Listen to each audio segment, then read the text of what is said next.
تو اقبال نے کہا کہ بازو تیرا توحید کی قوت سے قوی ہے، اسلام تیرا دیس ہے، تو مصطفی ہے. کہ مسلمان اگر لا الہ الا اللہ محمد رسول اللہ پڑھتا ہے، وہ افریقہ کا مسلمان ہو، وہ سعودیہ کا مسلمان ہو، وہ مصر کا مسلمان ہو، وہ پاکستان کا مسلمان ہو، اقبال کہتے ہیں وہ سب ایک ہی قوم کے افراد ہیں. تو میں نے اقبال سے کہا اقبال اب مجھے کیا کرنے کی ضرورت ہے؟ تو کہتے ہیں نظارہ دیرینا زبانے کو دکھا دے، اے مصطفی خاک میں اس بت کو ملا دے. اور پھر کہتے ہیں گفتار سیاست میں وطن اور ہی کچھ ہے، ارشاد نبوت میں وطن اور ہی کچھ ہے. تو اقبال نے جب ہمیں اس نظریے کو بیان کرنے کی کوشش کی ہے تو ترانہ ملی میں اقبال کہتے ہیں کہ چین و عرب ہمارا، ہندوستان ہمارا، پھر کہتے ہیں مسلم ہے ہم، وطن ہے سارا جہاں ہمارا. اللہ تو اقبال نے کہا کہ اس وطن کا جو نظریہ جو کہ یورپ سے تمہیں ڈھانے کے لیے آیا ہے، تمہیں اس نظریے کو چھوڑنا ہوگا. یہ جو انگریز نے ڈیوائیڈ اینڈ رول کی پالیسی اسٹیبلش کی ہے، یہ تمہیں ٹکڑے ٹکڑے کرنے کے لیے ہی تو کی تھی. تو آج جب فلسطین میں مسئلہ کریٹ ہوتا ہے، جب مسلمانوں پر ظلم و ستم کیا جاتا ہے، تو عربی کہتا ہے یہ تو ان کا مسئلہ ہے، پاکستانی کہتا ہے یہ تو کسی دوسرے شخص کا مسئلہ ہے. بلکہ اقبال تو یہ بتانے کی کوشش کر رہے ہیں کہ قوم مذہب سے ہے، مذہب جو نہیں تم بھی نہیں، جذبہ ہم جو نہیں محفل انجم بھی نہیں. بالکل صحیح فرمایا. تو اقبال جب اس نظریے کو بیان کرنے پہ آتے ہیں تو میں نے اقبال کی بارگاہ میں پوچھا کہ اقبال فلسطین کے مسلمان ظلم و ستم کا شکار ہیں اور روز اسرائیلی دہشت گرد ان پر ظلم و ستم کرتے ہیں، ہماری ماؤں بہنوں اور بھائیوں کو شہید کرتے ہیں. تو اقبال سے جب میں نے یہ عرض کیا تو اقبال نے مجھ سے کہا کہ تمہاری امت کے افراد اس پر کیا ایکشن لیتے ہیں، وہ کیا اسٹیپ لے رہے ہیں. تو جب میں نے اپنے اطراف میں نظریں گھما کے دیکھا تو میں نے دیکھا کہ ہمارے حکمران اقوام متحدہ سے سوال کر رہے ہیں کہ وہ اس امن کو نافذ کرے، وہ اس مسئلے پر روشنی ڈالے. تو میں اقبال کی بارگاہ میں پہنچا، میں نے اقبال سے کہا اقبال آپ 1938 میں ہم سے رخصت ہوئے تو آپ نے اقوام متحدہ کا نقشہ نہ دیکھا. تو اقبال کے زمانے میں 1937 کا زمانہ ہے، ایک سال پہلے اقوام متحدہ کا ڈھانچہ اور جنیوا کے نام سے موجود ہے. تو اقبال اپنی نظم فلسطینی عرب سے میں ہم سے خطاب کرتے ہیں اور تمام فلسطینی بھائیوں کے جذبات کو بیان کرتے ہیں. وہ کہتے ہیں تیری دوا نہ جنیوا میں ہے نہ لندن میں ہے. اچھا تو اقبال نے کہا کہ یہ جنیوا جو ہے یہ کفن چوروں کی تنظیم ہے.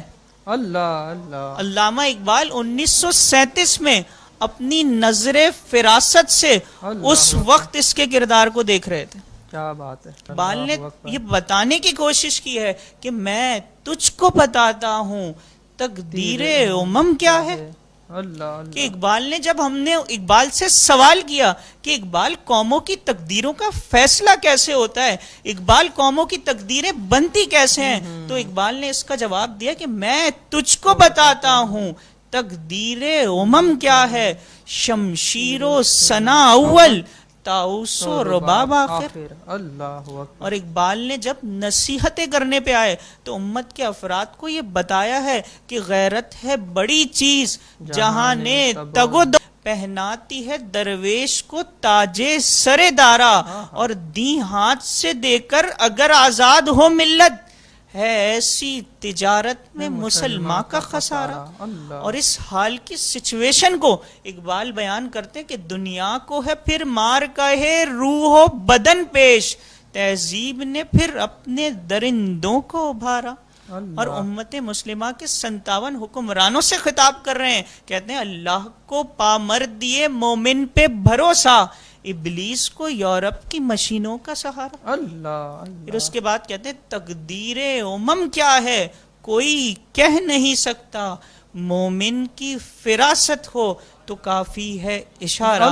تو اقبال اپنے پیغام میں یہ بتانے کی کوشش کر رہے ہیں کہ جب تک تم نے اتحاد و اتفاق کا دامن نہیں تھاما، حضور کے دین کو، آپ کی شریعت کے نفاذ کو عملی جامہ نہیں پہنایا، تب تک تم اس دنیا میں ذلیل و خوار ہوتے رہو گے. اور اقبال کے ایک شعر پر اپنی ساری گفتگو سمیٹتا ہوں. تو اقبال کہتے ہیں فاق کا کش کے موت سے ڈرتا نہیں ذرا, کیا شعر ہے یہ. فاق کا کش کے موت سے ڈرتا نہیں ذرا, روح محمد اس کے بدن سے نکال دو. اللہ کہ اس کو اگر مارنا ہے, تمہیں اسے کشمیر شہید کرنا ہے, تمہیں اسے فلسطین اور برما میں مارنا ہے, یہ گولیوں اور توپوں سے نہیں مرتا. حضور پاک صلی اللہ علیہ وسلم کا عشق جو ہے اس کے سینے سے سلب کر. کہتے فاق کا کش کے موت سے ڈرتا نہیں ذرا, روح محمد اس کے بدن سے نکال دو.